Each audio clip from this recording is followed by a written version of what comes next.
Welcome back, fam. So, as you just saw, as we just saw together, right, was the Great Smoky Mountains, right? And we were looking at the access point between Tennessee, right? And it ranges from Tennessee to North Carolina, but we were looking at it from the Tennessee's point of view, I think. But nonetheless, you know, they're the Great Smoky Mountains, right? And from all that we know, right, you know, from all that the fans been kicking, right, King Drop, right, we know that our mountains are trees. Yeah, we know that our mountains, they are trees. We also know that those are some baby trees. Alright. Nonetheless, it still allows us to appreciate Hawaii, right? It allows us to appreciate Hawaii. And like I mentioned, right? Excuse me. It's in between Tennessee and North Carolina, right? At the southern eastern border of the so-called United States, right? In that region. Alright, in the south. And right here we see, right, the name Smoky comes from the natural fog that often hangs over the range and presents as large smoke plumes from a distance.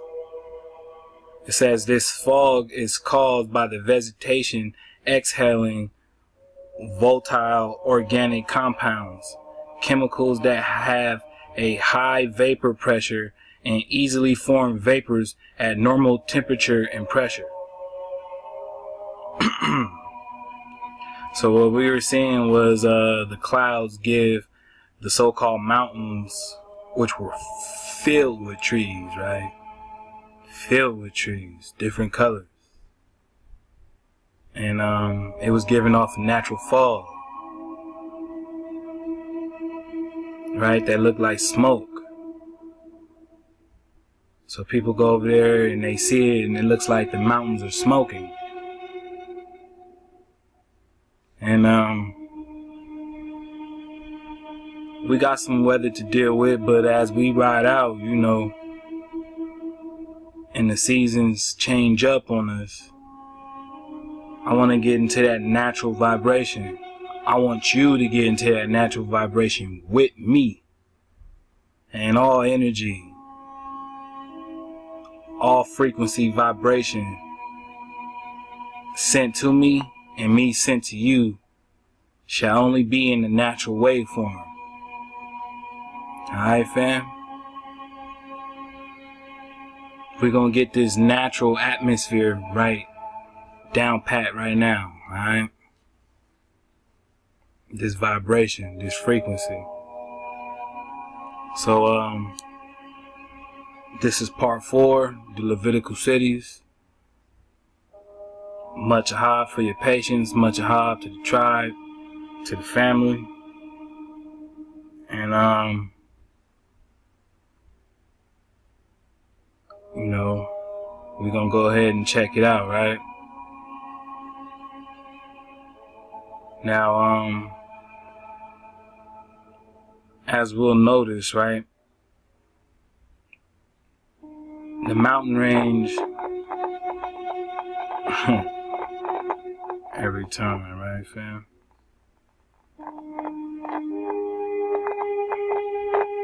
You know what? Hold on. Got you. Alright, so,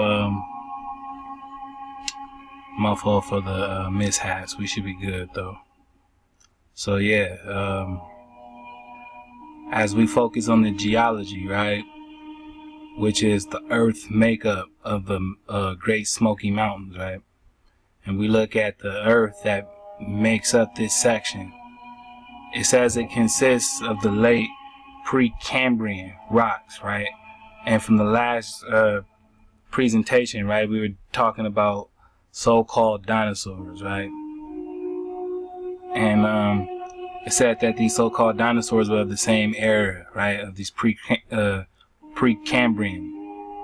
Now we're not going to focus on nothing like that in this drop, but what I'm showing you is that the rocks, right, are of the relation of the period.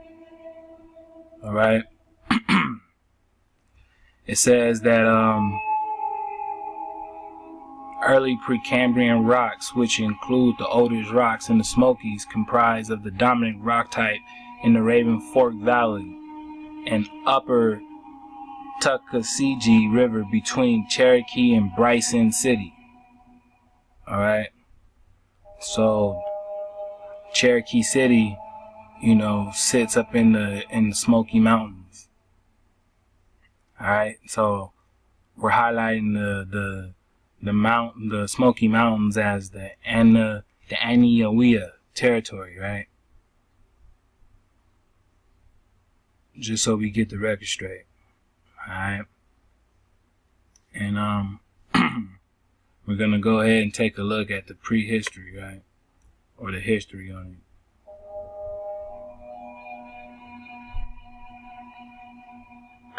Alright. So we can see, right? It says that the so-called Cherokee, right? The Aniawea, right? The Aniahawa, right? The Cherokee controlled much of the region during the time of English explorers. All right. And it says that the Great Smoky Mountains lay at the center of their territory. All right. And we're going to get into some more things, but not necessarily in this presentation, alright? I want you guys just to keep this in mind. But what we're going to focus on is particularly this city right here, alright? Now the pronunciation looks like it'll be Satiko, right? Satiko. So we're going to go ahead and dig on this Satiko, alright? And as we go ahead and dig on this Satiko, we see that this Satiko is a Cherokee village, right? And it was the largest of the Overhill, right? So you should already know what significance the Overhill towns had, right? Because the Overhill towns were the priestly towns, right, of the Cherokee. So this was the chief town of the Cherokee priests. The chief priest, right? And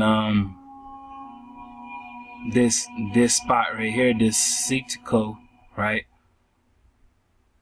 This Satiko is the largest. All right. Now, as the largest, it sits in the Cherokee village, and it's also inside Monroe County. All right, Monroe County, Tennessee. So I thought that was a trip. Personally, that stood out to me because if you guys remember in the last presentation, I showed you, a bit of my roots, right? And I showed you, my piece on my attachment to this tribe we know as the Aniawea, right? And yeah, fam, I just thought this was interesting because as I dug deeper, more things were revealed, right? and I'm gonna go ahead and share it with you. Alright. Now it says that the site's namesake, right, the Cherokee Village was the largest of the overhill towns, right, housing an estimated population of 1,000 by the mid 18th century. Alright. Now that's what they talking about, right?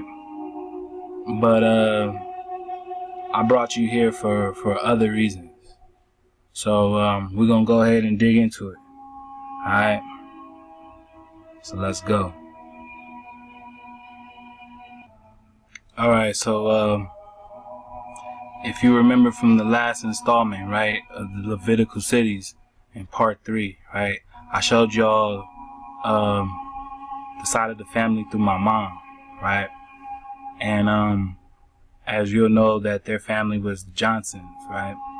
So I was showing you the Johnson side and where I pulled from, right? Well,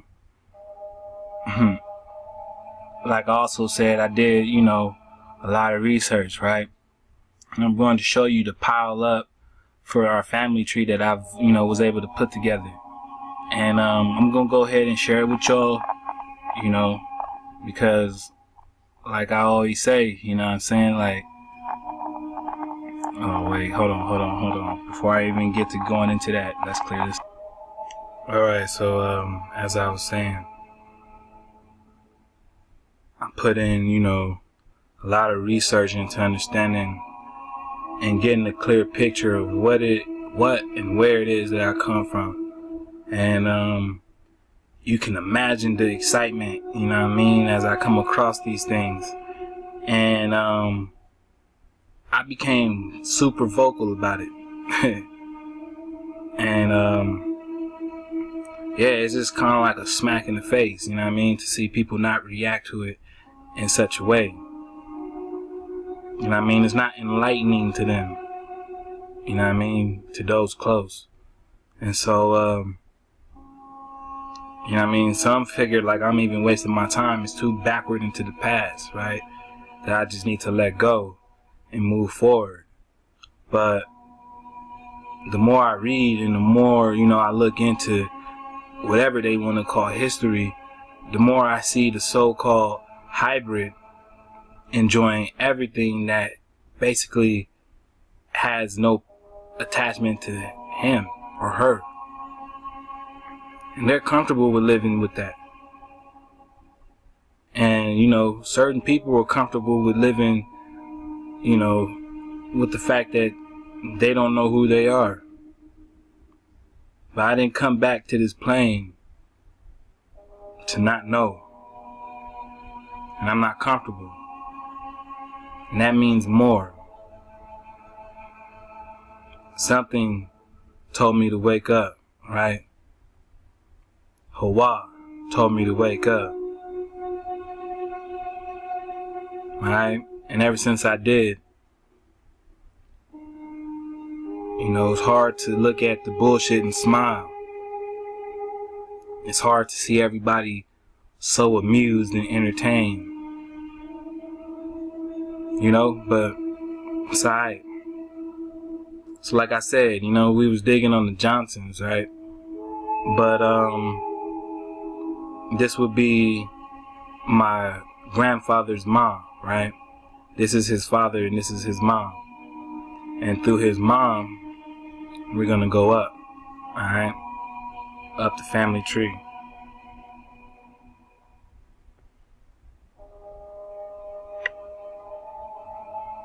And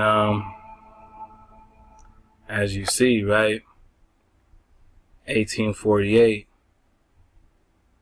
there's a Monroe and Elizabeth Shaw. Alright? A Monroe and Elizabeth Shaw.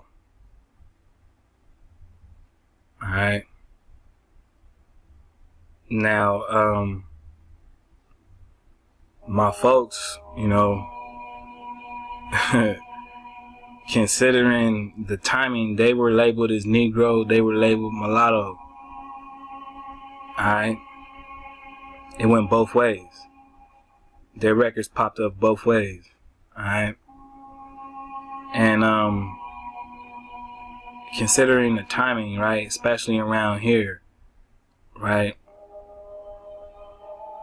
a lot of these folks they was, referring to was the so-called real autochtons during the paper genocide. Alright? So, as you can see, this is Monroe Shaw, right? And you see Elizabeth Shaw. So, we're going to go ahead and take a look at these two. Alright?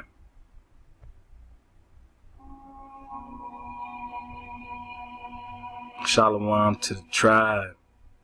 Shalom to the tribe. Alright, so,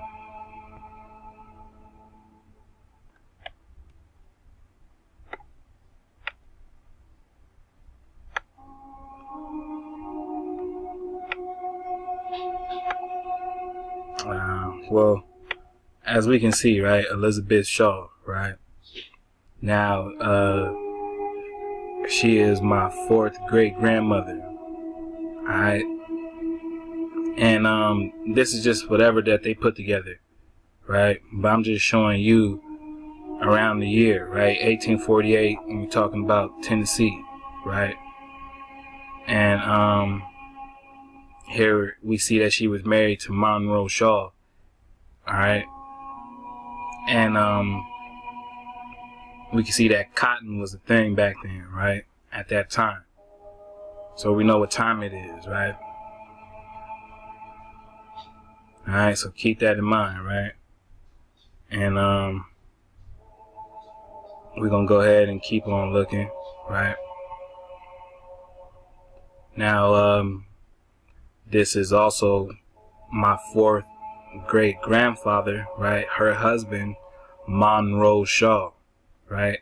In Maury County, Tennessee, right? Monroe, right? Monroe Shaw. So, I thought that was, a trip, because, as we were reading about Monroe County in Tennessee, and if you've been paying attention, and it just keeps wanting to come back, huh, fam? Alright, one more time. It's crazy because it seems like every time I get a certain charge up, right? I don't know if it's the electrical currents or what, but they just, I don't know, they get rewired, right? And all the static picks up, but it's all good. Anyways, I was making mention that it seems to be that, a lot of folk in my family have been named after these districts or these counties in Tennessee. And they have a lot of their names tie in with that. Alright, so we're gonna go ahead and continue with the presentation, and we're gonna jump back into that Satiko. Alright, so let's go. Alright, so like I said, right, the Satiko is a Cherokee town specifically in Monroe County, right? And I showed you how one of my ancestors had that name, right? Now, like I said, it was from that side of the family, specifically more. I got a lot on my dad's side too, but specifically more, I always heard about, the stories of the Cherokee being strong within that side of the fam. And it was a city, in the Great Smoky Mountains, right, which was the center of the Aniawea people. Alright, so we're gonna go ahead and keep digging, and we're gonna move forward with the presentation. Alright, now here it looks like we have Chilhowie, right? Or Chilhowie, right? Chilhowie or Chalui, right? And it's another city of Monroe County, alright? And it was near the Overhill Cherokee site, which is, as you know, we already stated, it was of where the priests of the Cherokee were, right? And being that this is where they reside, you know, it was of great importance. So, you know, digging on this city, right, in the Smoky Mountains, right, it had a great, you know, connection to the Coosa chiefdom, right, and other things. It was a great spot, alright, back then. And a lot of European, you know, settlers and a lot of foreigners came through and they took notice, alright. They took notice of the way these towns were. And a lot of their, you know, recordings was that, you know, the Cherokee were fully in control, alright, of these regions. And I wanted to make mention, right, that we deal with the hijacks a lot, but when we pay attention to the order of things, right, and when you tune in into what's naturally your frequency, the truth reveals itself to you. Alright, so we should already know we're dealing with hybrids, right? We should already know we're dealing with unnatural beings who now want to replace us. Alright, so when I'm digging on this, I'm coming from the autochthon perspective, the natural perspective. Alright, we're not speaking on nothing hijacked. And with that being said, right, it's in the Cherokee legends, especially regarding this town, right, that the first story told of the Utlunta, right, which is an ogress, right, the female version of an ogre, right, an ogress who roamed the Chiloé, right, area, devouring children before the Cherokee, right, and cornered and killed, and the Cherokee ended up cornering her, this ogress, and killing her.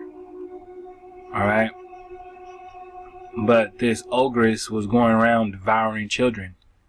Alright, this ogress would eat the children, and it roamed around.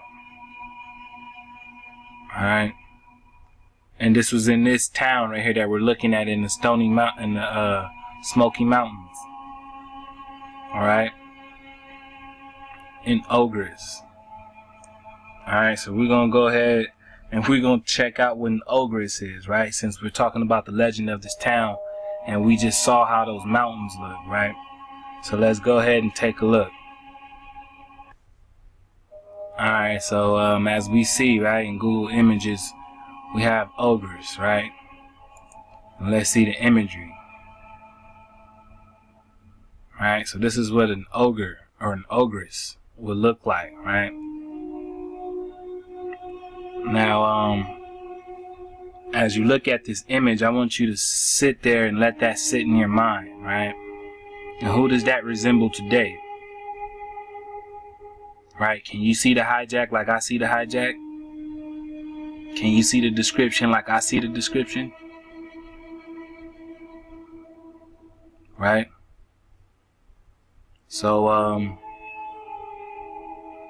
they said that the ogress would devour the children of the Cherokee, right? The Aniawea, right?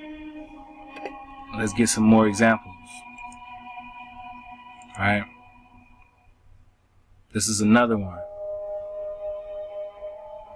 Alright, now who does that remind you of? Who does that resemble? And mind you, they were chasing these creatures out, right? They were chasing these creatures out. But who does that look like?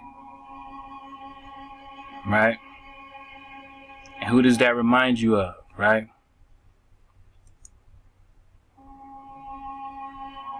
Now, these are the creatures that, you know, in their legend, right? In the Aniawea legend, they describe, right? That they had to chase out, right? Who does this look like? Right? And when we was building with the tribe, right? We was wondering, like, you know, well, I'm gonna just show you guys.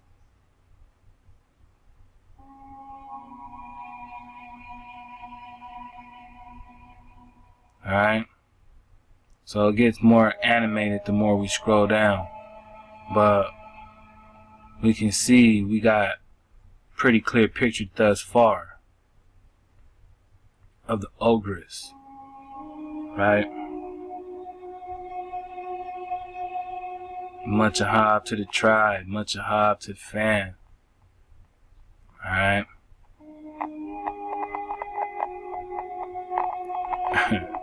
It's alright. We're gonna go ahead to the next one. Right? So moving along, we have the ogre. Right? Now the legend said an ogress. Right? But we're gonna check out the ogre as well. We're not gonna discriminate. Right? But what does the ogre look like?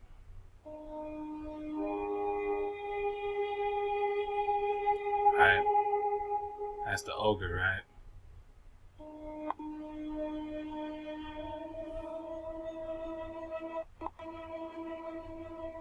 We see the ogre, right? We see Shrek, right? We know Shrek is the ogre, right? What else, though? Right? See, this is an ogre, right? And we can see that they're giving us specific examples.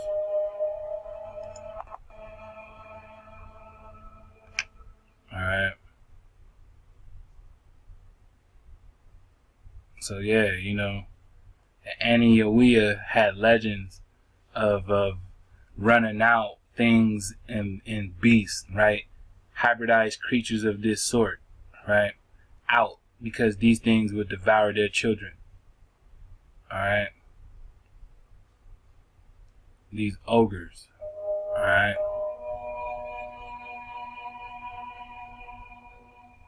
So I just want y'all to keep in mind, right?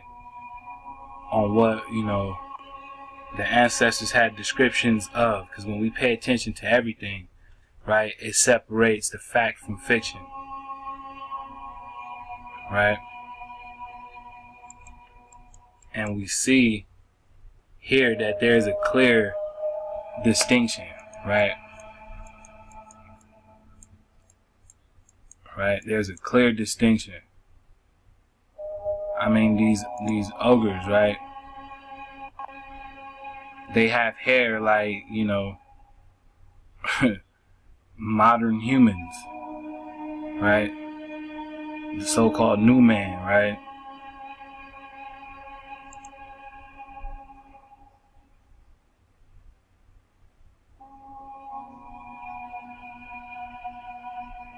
Right? We already know who this is, right?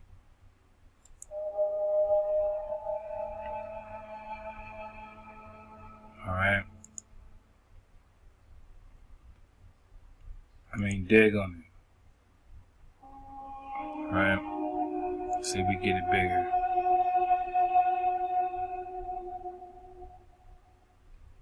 Nah.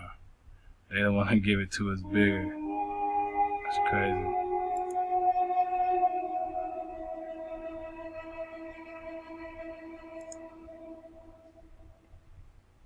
go. Alright. That's what it was saying. Alright. So yeah, we got ogre. Alright.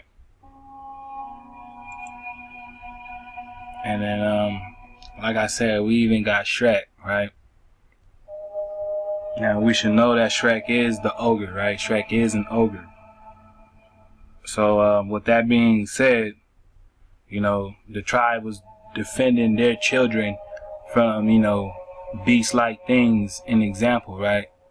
And then you come over here and you put in real life Shrek, and here's this guy. Alright? Alright? Now you can't say this is a, you know, mutation from an albino East Indian. Alright? That's not a mutation from an albino East Indian. Alright? I mean, he fits the description to the T. Alright?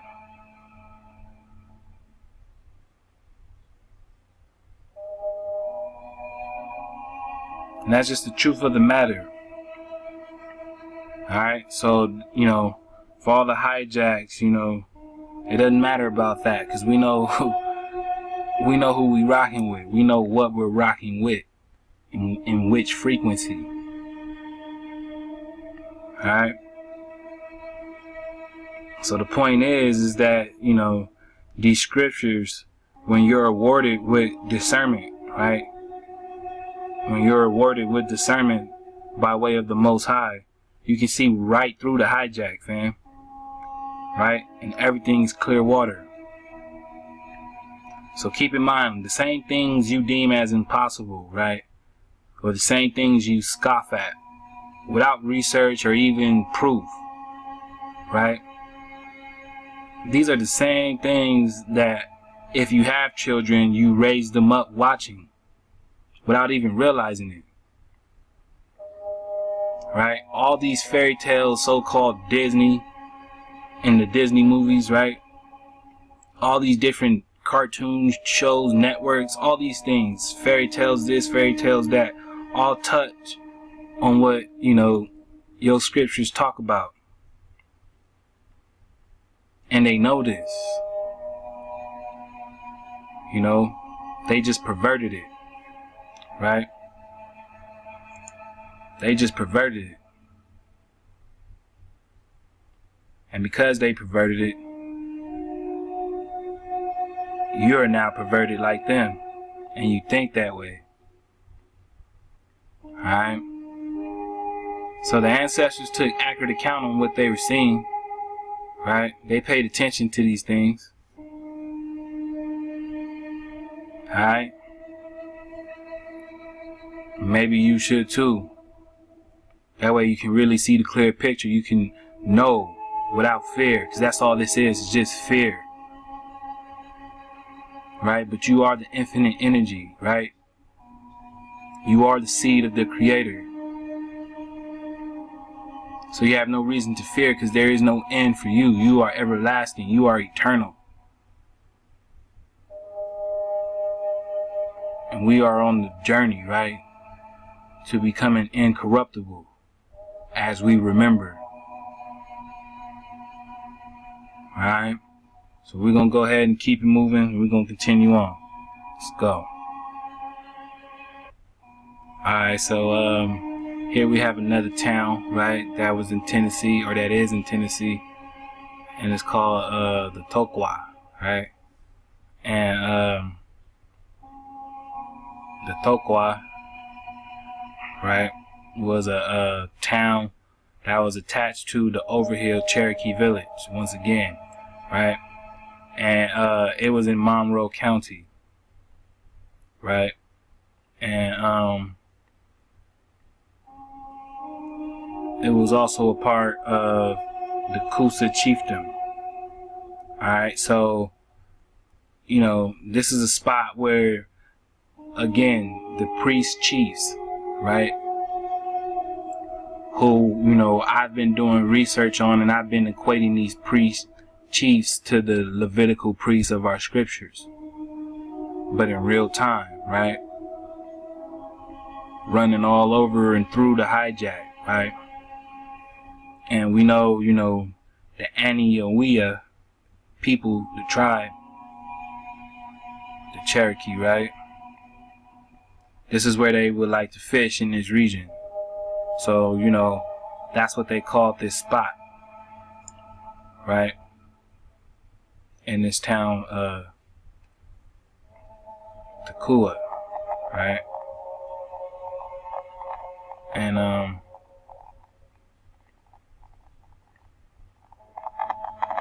yeah, it just, you know, it always comes back. But yeah, fam, I just wanted to, you know, show that to you guys really quick. And we're gonna go ahead and keep this thing pushing on out, alright? And continue to break down these cities. So let's go. Alright, so here we have the cities of refuge, right? Of course. And so far throughout this series we've touched on 3 of them, right? So in this one we're going to give you the remaining 3, right? Or that I've found so far. Alright. And you know, I was talking to my bros, right? I was talking to my bros, Jerusalem and Teach Me to Be Priestly, right? And you know, I like to break down the cities, and you know, based off the description and detail given, I like to try to find them, right? And it just makes me, you know, that much more interested in seeing how the details exactly line up, right?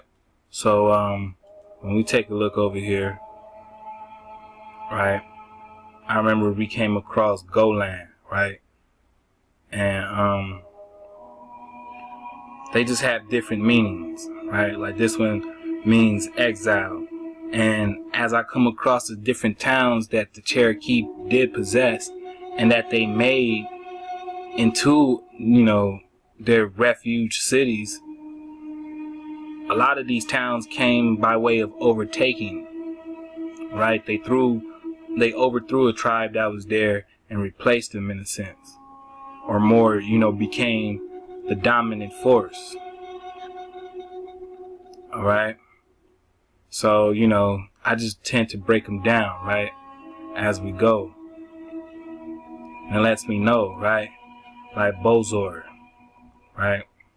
Bozor means the burning or torch, right? The father of Balaam, right? Beor, right? A Moabite. So, you know, one of these refuge cities, right? These Levitical cities, they had they were in enemy territory, all right? And you'll notice that the Cherokee did a lot of inner fighting with these tribes, and there was a lot of replacement of territory. But the Cherokee had a real stronghold, right? A good stronghold, all right?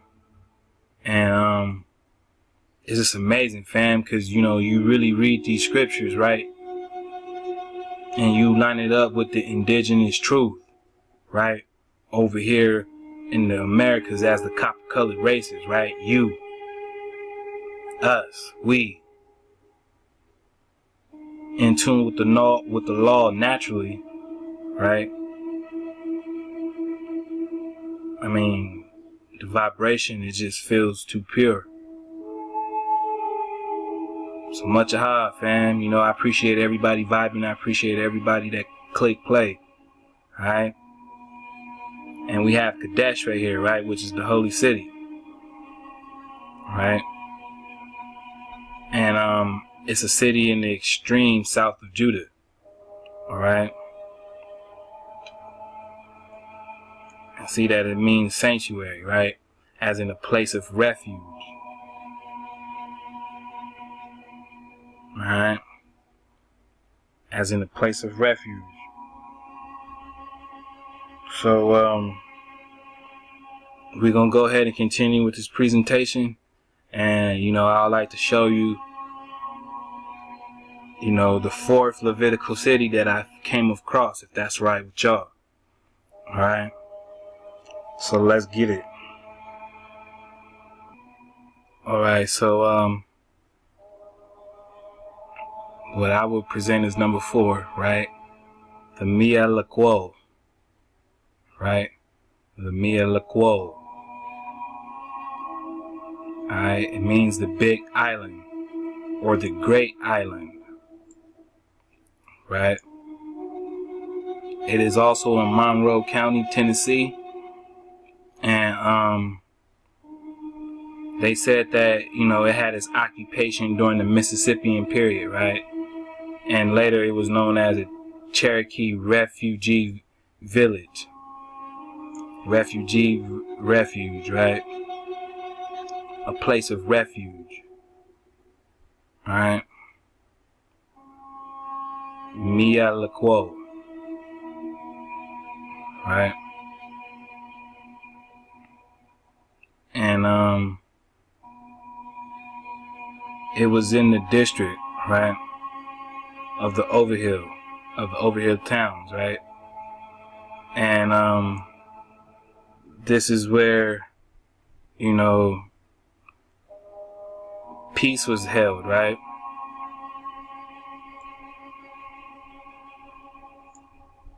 So people knew to come to this region to do, to have talks of peace and so forth, right?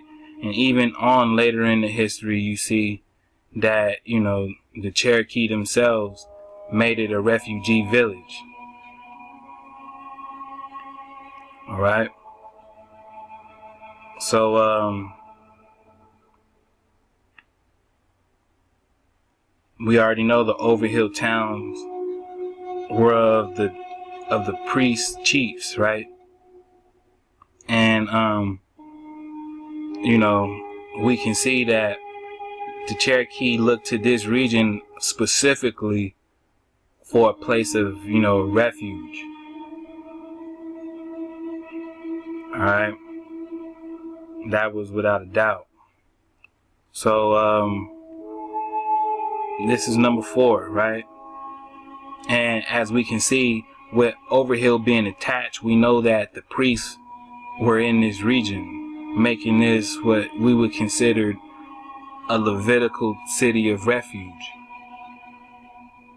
Right? So,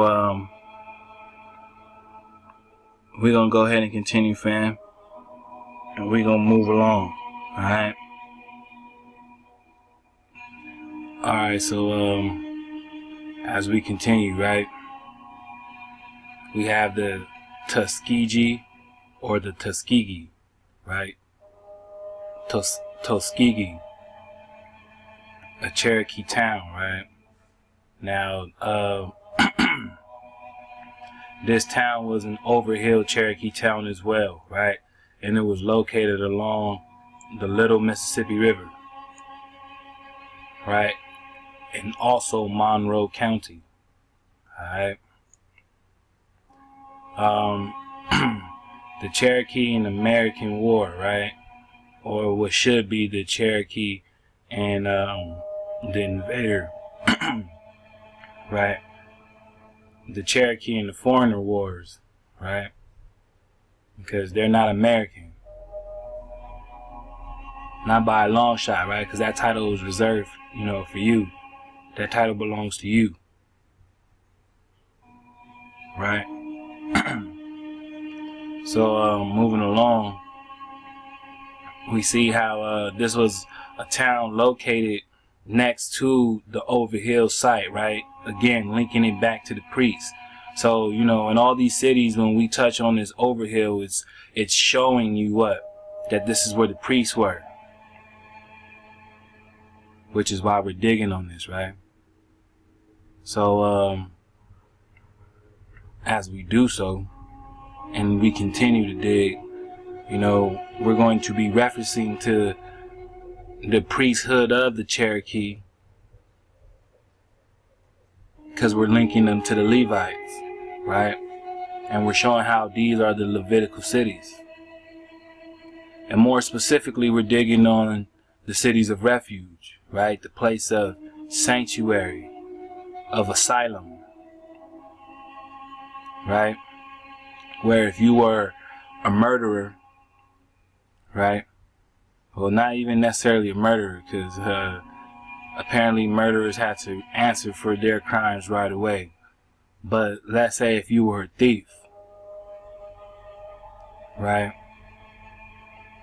And you ran away from your avenger. Someone sought to, you know, seek vengeance upon you. And so they came after you, and you decided to flee into the city of refuge, right? You will find that, you know, the chief priest in that town, which they refer to as the White Town, right? The Peace Town, the town of Shalom, right? That, you know, you couldn't necessarily take your vengeance out just yet. You had to await, you know, the judges, our tribal judges. Yeah, we had some tribal judges. You know what I mean? So you had to wait for the judges to make the decision within the city. Alright, but the priests of white, right, of peace, of Shalom, didn't allow it. So, you know, these are one of these cities. Now, it's not necessarily mentioned per se, you know, but we're gonna go ahead and dig into it. Alright, so let's get it. Alright, so I want to bring you guys to right here, right, where it mentions that Adair in 1775, right, mentions that this tribe right here, this Taikaogi, right, or Taikaogi, right, as one of the several broken tribes which the Creeks had artfully decoyed to incorporate with them in order to strengthen themselves against hostile attempts. Milford, about 1780, states that the the Tuskegee on the Coosa River were a foreign people who had been driven by wars to seek an asylum among the Creeks. Being encouraged thereto by the kind reception accorded to another fugitive tribe, their request was granted by the Confederacy, and they were given lands upon which they built their town, right? He puts this event shortly before the incorporation of the Yuchi, right? Which would make it early in the 18th century. In 1799, excuse me fam, my bad. In 1799, according to Hawkins, the town had about 35 warriors, had lost its ancient language, right, and spoke Creek. There is still a white or peace town named Tuskegee in the Creek Nation in Indian Territory. Alright? Right there, right? There's still a white or peace town, right? Called Tuskegee. Right? And when we're digging on it, it's the same, right? Tuskegee.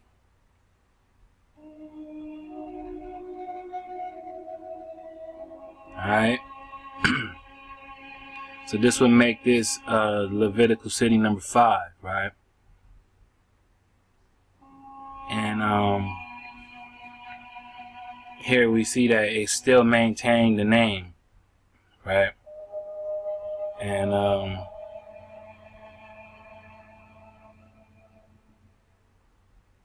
this is the same one that was mentioned, right, by Adair, Tuskegee, right? This is still a white or peace town, all right? And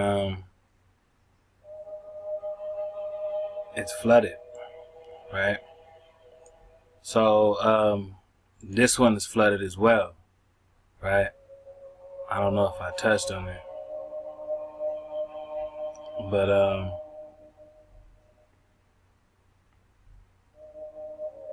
it says right here, right?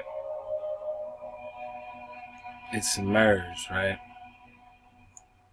So they're underwater.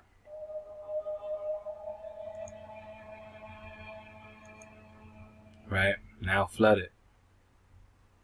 Nonetheless, though, this was, you know, a Levitical town, a place of refuge. Right?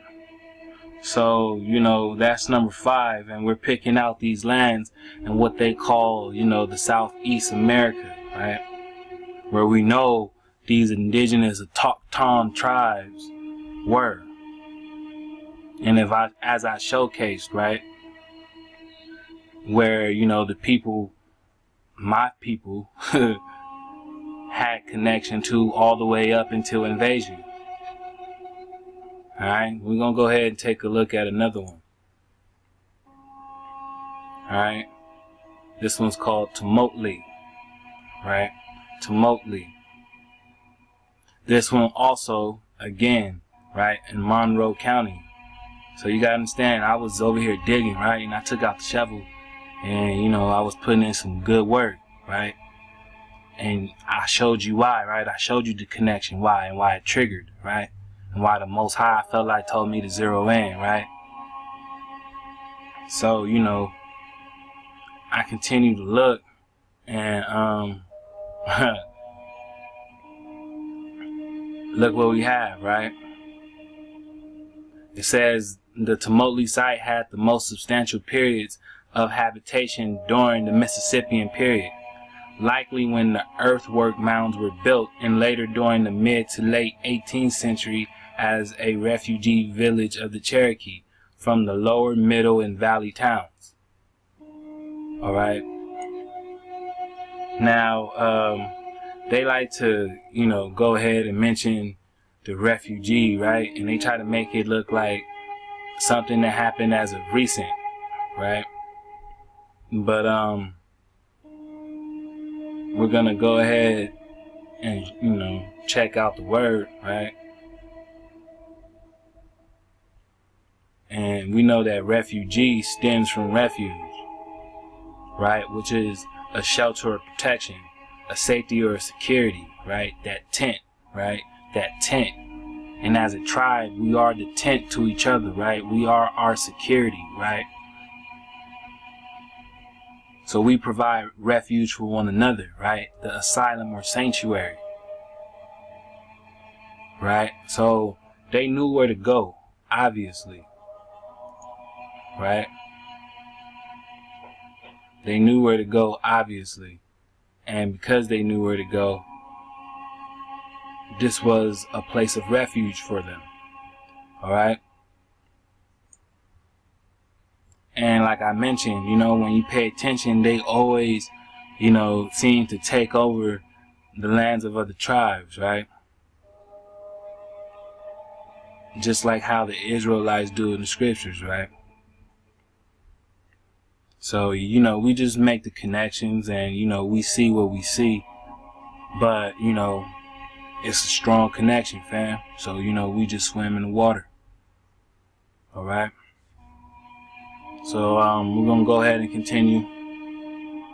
And let's get to it. Alright, now, here we have this town, right? Chiaha, right? Or Kiaha, or Ki or Kiaha, sorry, the Chiaha, right? And this is located in East Tennessee as of now, right? And this town kept popping up, especially near, the Smoky Mountains, all right? And they said supposedly it was uninhabited, and it was dominated by the Cherokee, right? So this was again Cherokee land, right? Along with the Coosa chiefdom, right? The Coosa, right? So, we see there's the chiefs once again, right? And we can see that this was a place of interest. We have it, at 1540, right? And we basically can see the connection. All right. Now, the thing I wanted to, highlight the most, right? Let's see, we bring it down here, right?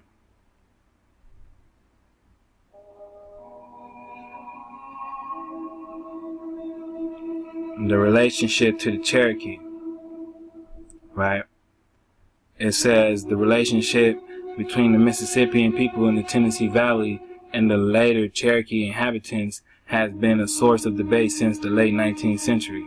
Some have argued that the Cherokee are the descendants of the Mississippian people who lived in the valleys of the southern Appalachia until the 16th century.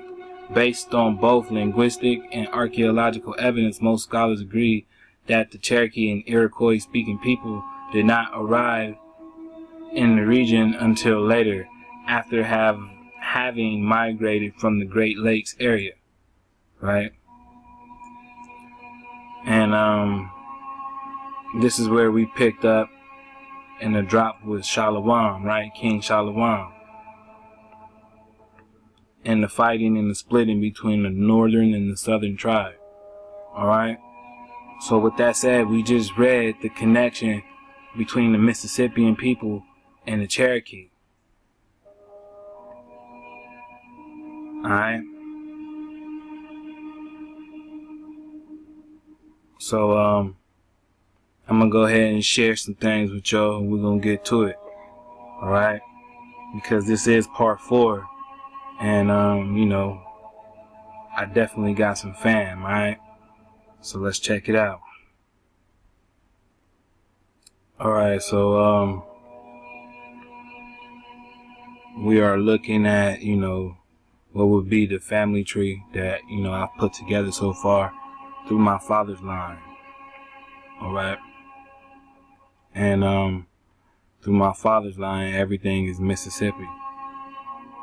Alright, all these folks that we're seeing up until this point, right? It's Mississippi. Right, and this is my father's dad, and this is his mother, right? These are my grandparents. And this is my grandpa's, right? His peeps. And then this is my grandmother on my dad's side. This is her peeps, right? And they all, right, go to Mississippi. Now, I got pulled from, these two around this time, right, 1825 and 1832, all the way up into Mississippi. Alright, and just from these folks, whispers here and there, depending on who you heard it from, it would be talks and rumors that we were of the indigenous, right? But coming from their Mississippi background, it wasn't so talked about. Honestly, fam, it wasn't talked about much at all. Alright?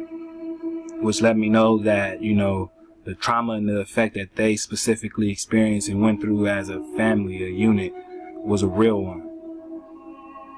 So I have no doubt that the cruelty, however way it took place, and it played this part, it happened and it left a stain. Alright? Because, I'm evidence of it. Alright? So, this is my, my dad's side of the fam, right? And everybody's Mississippi. No doubt, right? And, I just want to show y'all that timeline, right? And, in case you ain't know, that's why I also use the feather the way that I do, right? Because the feather that I got represents brave, right? And, that's what that last name means, Hardy. Alright, so this right here is a retro pic, right? And that's me when I was super youngin', right? And check out the sweater though. Alright. Now this is my auntie, my dad's sister. Alright. This is my dad's sister. And this is, her mother. My dad's mother. Alright. And you can tell by their hair. Alright. You can tell by their hair. You can tell by their face, right? I mean, you're looking at the copper color races as is, right? This is my brother right here, right? My little bro. And this is my grandmother holding him. She's from Mississippi, right? We have my mother right here when she was younger. And then these are my cousins. Her children. Right? And that's my pops right here. He didn't make the cut. Alright? So, this is what Mississippi always looked like to me. And as the copper color races, once the truth set in, it met the meaning. And it manifested it within me something crazy. Alright? So, I hope you're able to see the connection, and, again, you're looking at my fam through my dad's side, right? And, I don't know. I know there's a light right here, but, I don't know, fam. It don't look African. Alright? So, as far as what I know, we've always been a certain people. And not once did I ever hear about boats this and slave that. Alright? So this is my version of Mississippi right here, fam, and obviously there was something going on. Right? But we can see it. So we're gonna go ahead and continue on with the presentation, and we're gonna get to the next one. Alright?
Alright, so basically what we saw, right, is what they considered to be the Indian warpath, right? And it was in that Indian warpath where a lot of trade, a lot of battles, a lot happened. Alright? And when you read those scriptures, right, and when you read about these tribes, right, and how they all fought amongst each other, nation versus nation, tribe versus tribe, and it was a meeting point, right? It sounds a whole lot like this. It sounds a whole lot like this, right? Just not hijacked. And not on this side of the map. Alright? We're gonna go ahead though, right? And we're gonna key in on what? The territories and main cities. Right?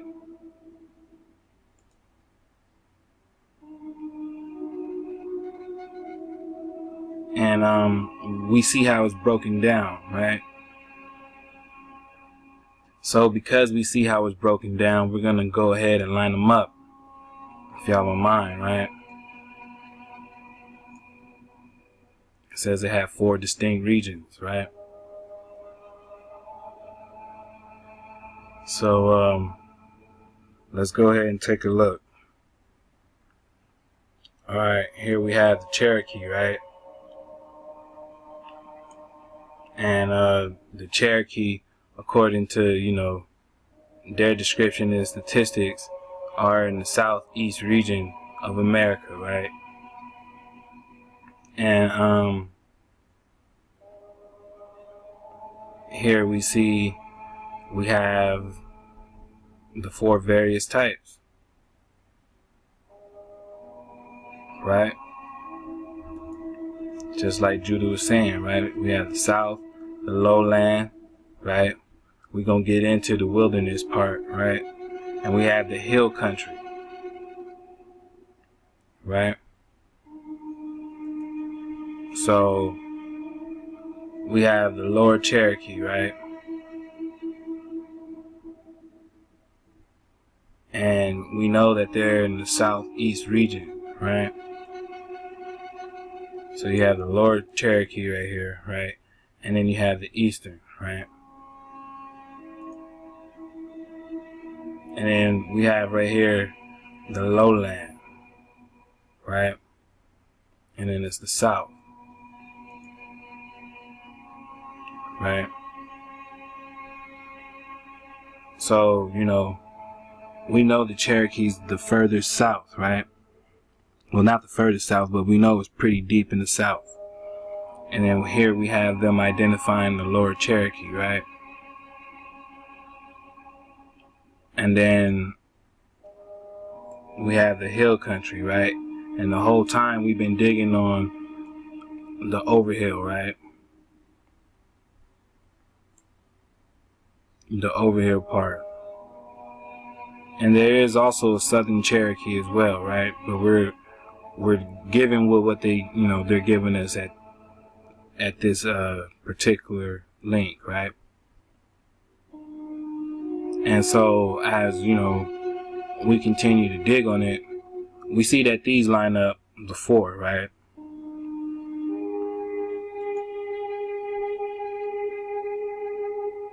Right? But what else do we have? Right?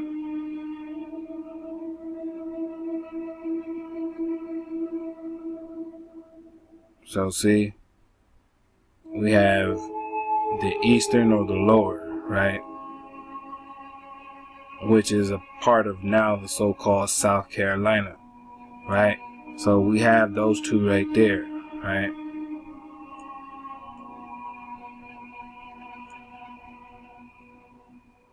And you have the western, right?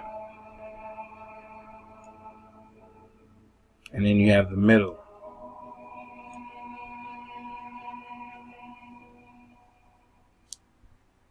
Alright?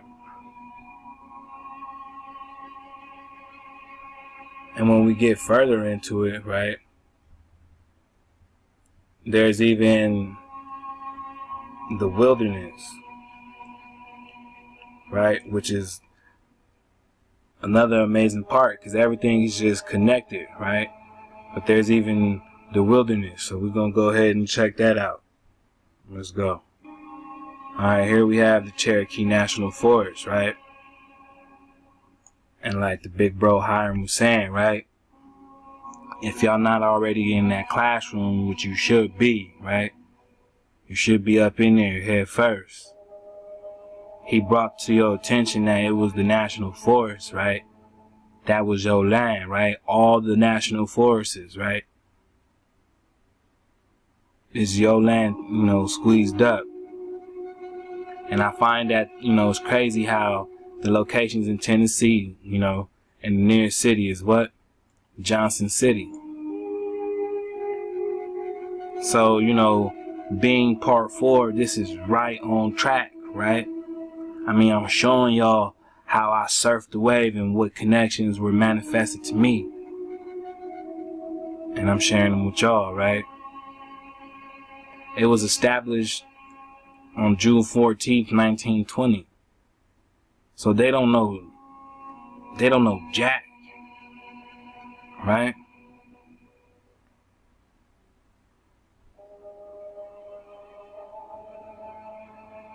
See? It's crazy, right? Because I showed y'all my folks link to this, right? And you guys see my folks link to that. And we're talking about since the formation of this so-called, English settlement.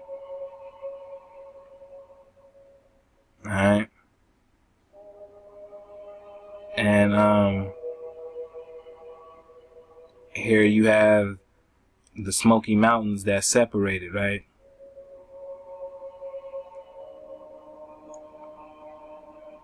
So this is the wilderness, right?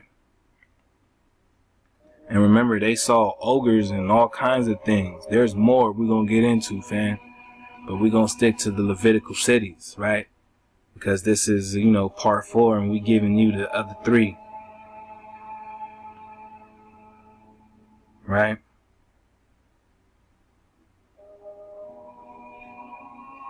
So, we're going to go ahead and continue, right? Because as you can see, this is the wilderness, right? So, in the southern part, right? In the south, right? Right, where did it say?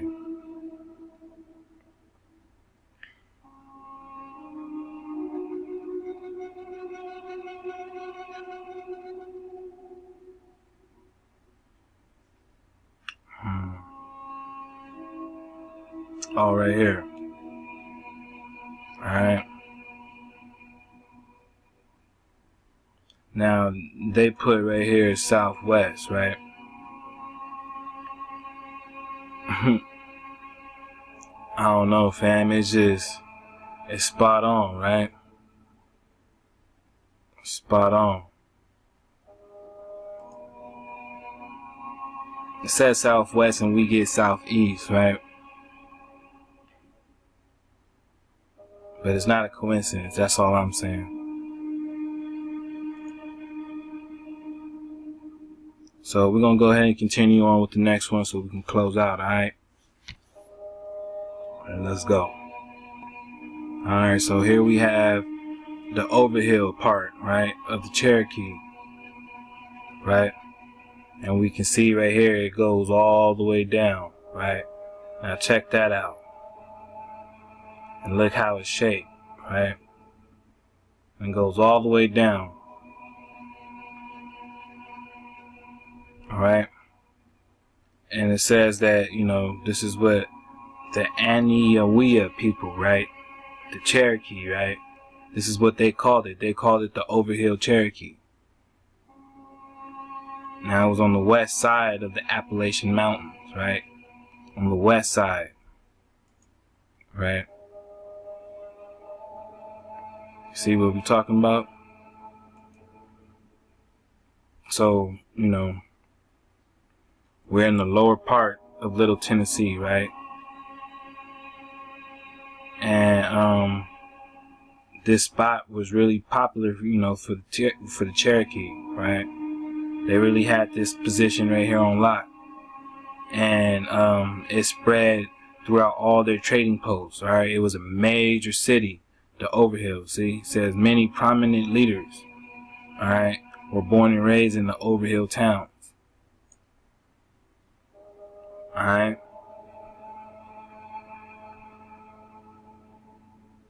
We can see that, the settlements were concentrated around the 3 rivers at the base of the Great Smoky Mountains. All right. And we already checked out these counties, right? Well, this one more specifically, right? And it says the prominent Overhill villages, right? And we touched on all of these.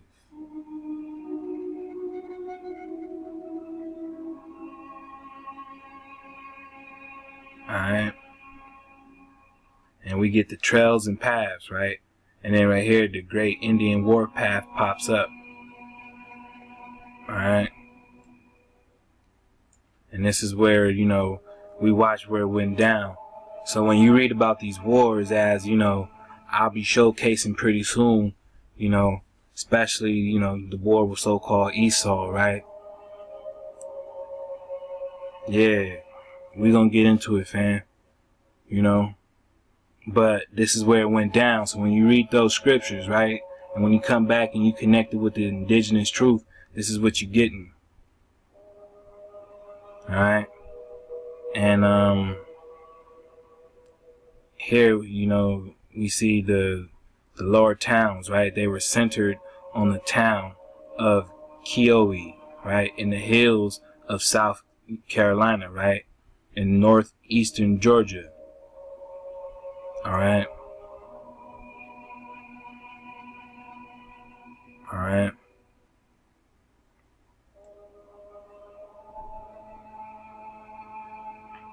So,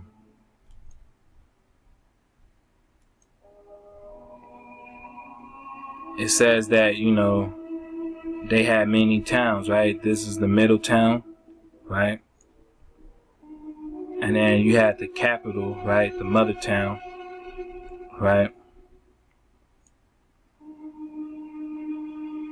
And, we pretty much touched on these being, in the other installments. So here we're seeing the full circle, right? It's all coming back. And it's all lined up. It's all connected. It just takes your acceptance, right? That you are the Southern tribe. Right? That we are the Southern tribe. Right?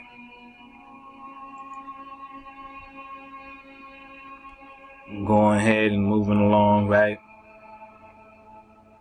Now, as I stated before, Tennessee, right?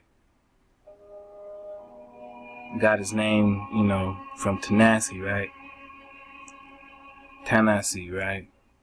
Tennessee. And we're gonna go ahead and check out, right? That I just realized, maybe it's been stated, but I'm gonna go ahead and repeat it. And their state tree, right? Their state tree is the Eastern Red Cedar. The Eastern Red Cedar. Alright? Their state tree is the Eastern Red Cedar. And, I just took that like, wow, all powerful wake up call, right? Especially dealing with the Cherokee town named Tennessee, right? And I lined it up with all my folks being right here, right? At the formation of this English settlement. Right? So I know this is, connected to us. Especially with the documents, alright? I know this is linked up to us. Alright? And with this breakdown, it just really touched me, right? So y'all can see how, all of this is all connected, and all praises, to the Creator, right? For allowing, all the tribe to come over here and do what they can to drop, right? To make this a full, better, exposed picture, right? And like 4K view, right? Extra clear. So it's their tree, right? Their tree symbol, right? Their state tree.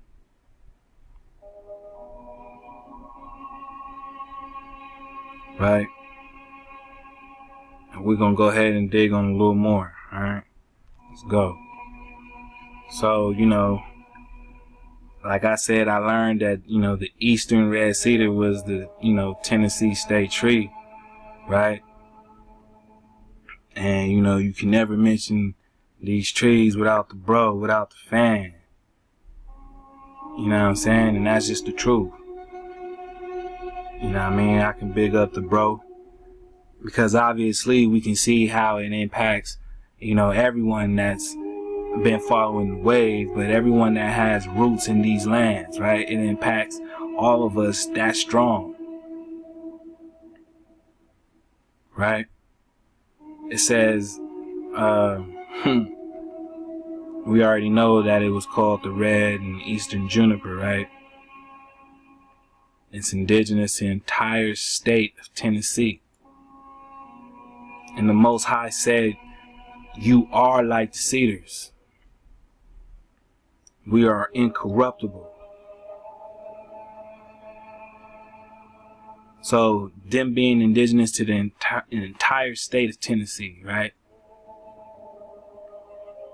And my fam being indigenous to the entire state of Tennessee, right? Mississippi being tied in, right, in relation to those folks of Tennessee, right? And it's a beautiful picture, but it's just crazy. It's just crazy. I get all caught up. You know what I mean? Mess up my words and everything, but don't mind me. It's just joy as I express this, alright? So we see right here as well, right? Cedar Knob was the name of the land on which the Tennessee state capitol was built. And the street at the foot of the capitol was called Cedar Street, now Charlotte Avenue. Alright? And we see right here that it's the sacred tree, right? So we talking about the Levitical cities, we talking about the Levitical presence, right? Which only allows me to think of one thing, right? So we're gonna go ahead and get into it so I can show y'all. As we go ahead and close out on these cities of refuge, right? And we seen how we connected the 6 cities of refuge, right? And it only, leads me into, how now the priestly code has to be established, right?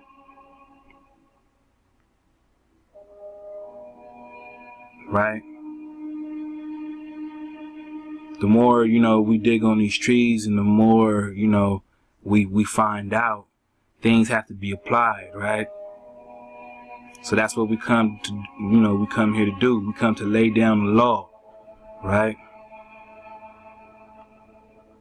To establish it, to reaffirm it, so we can remember all together, right? And we got the fan developing land, and we got the other fan, expecting one on the way. Shalom. All praises to the Most High. Make sure that everything remains as joyful and as peaceful as possible. And as this continues to develop and as we continue to come together, things will be put into place and we shall be able to establish this order. Alright? So, this is what, we're dealing with. And, I just feel that Levitical presence within me. I feel it within my brethren. I feel it within my tribe. And it's definitely been within that boy Teach. Right? Shout out to the fam.